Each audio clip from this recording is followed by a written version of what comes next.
The holidays stress us out, not because we're weak, but because we care deeply about something meaningful. Today, we're exploring how Viktor Frankl's logotherapy can transform your holiday anxiety into purposeful action, and why your stress might be pointing you toward your life's deeper meaning. The meaning crisis. Meet Sarah.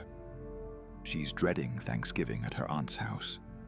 She lost her job a year ago, hasn't found new work, and now faces the annual family gathering where everyone asks, "How's work going?"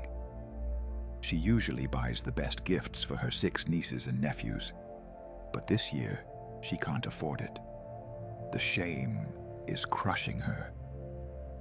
But here's what most people miss. Sarah's stress isn't really about unemployment or gifts. It's a meaning crisis disguised as holiday anxiety. Viktor Frankl, the Austrian psychiatrist who survived Auschwitz, developed logotherapy, a therapeutic approach centered on one revolutionary idea.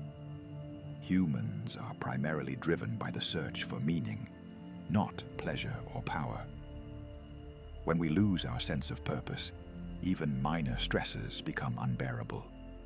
When we find meaning, we can endure almost anything. Frankl witnessed this firsthand in concentration camps.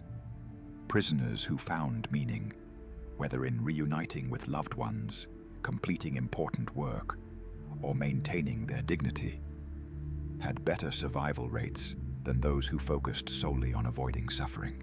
The 3 pathways to meaning.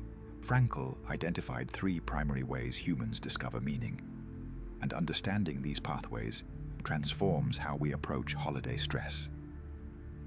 Creative values represent meaning through what we give to the world, our work, our creations, our contributions. Sarah built her identity around being the successful career woman and the generous aunt. When unemployment stripped away these roles, she felt her life had lost meaning entirely. But here's Frankl's crucial insight. Creative values are just one pathway to meaning. They're not the only way to live meaningfully. Experiential values represent meaning through what we receive from the world, through love, beauty, nature, relationships, and profound experiences. Sarah has 6 nieces and nephews who love her. She has family connections.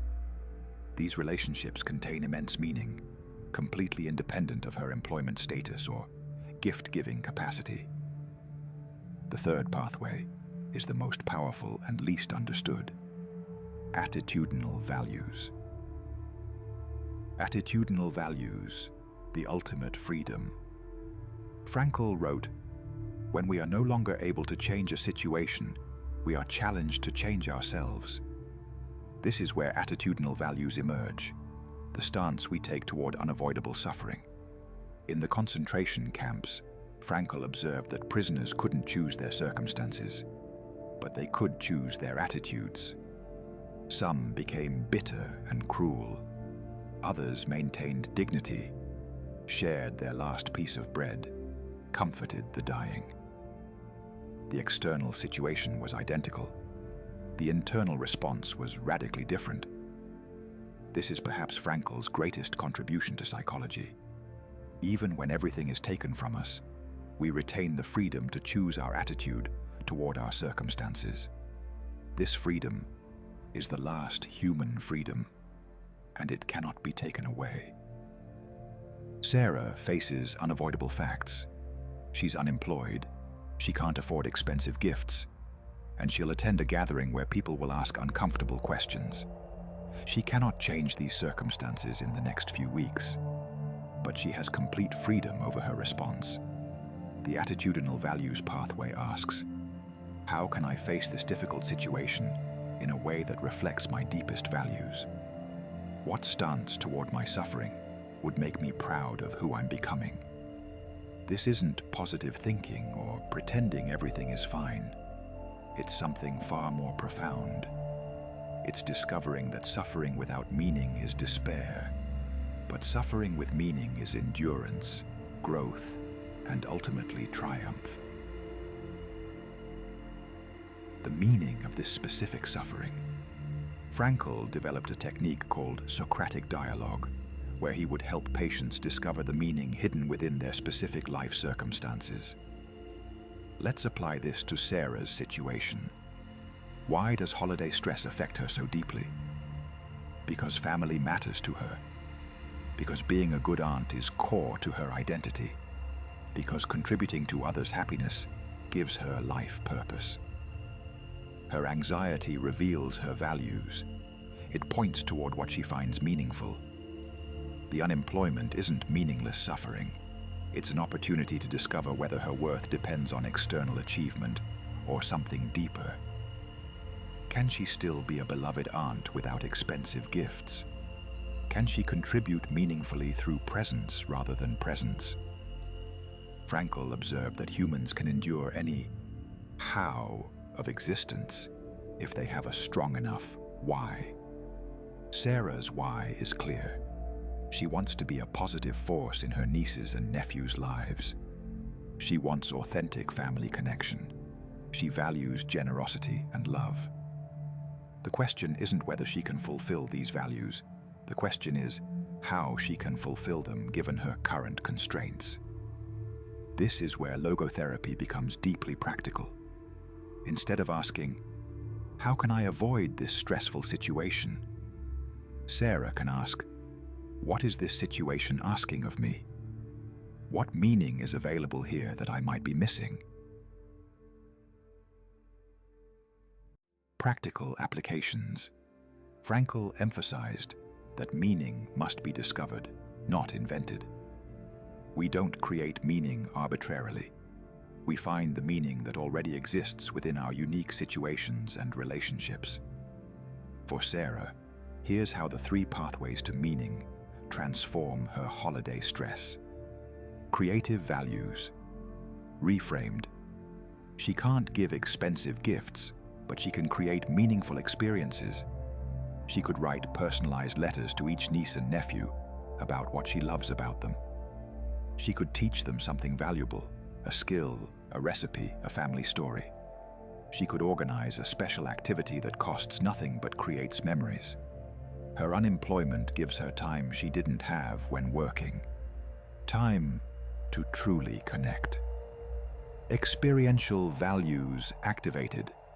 Instead of dreading family questions, she can decide to be genuinely present with family members. She can fully experience her nieces' and nephews' joy. Listen deeply to others' stories. Savor the food. Notice the beauty in family traditions. These experiences contain profound meaning, independent of her employment status. Attitudinal values. Embraced. This is where Sarah's growth potential lies. She can attend the gathering with honesty and dignity rather than shame.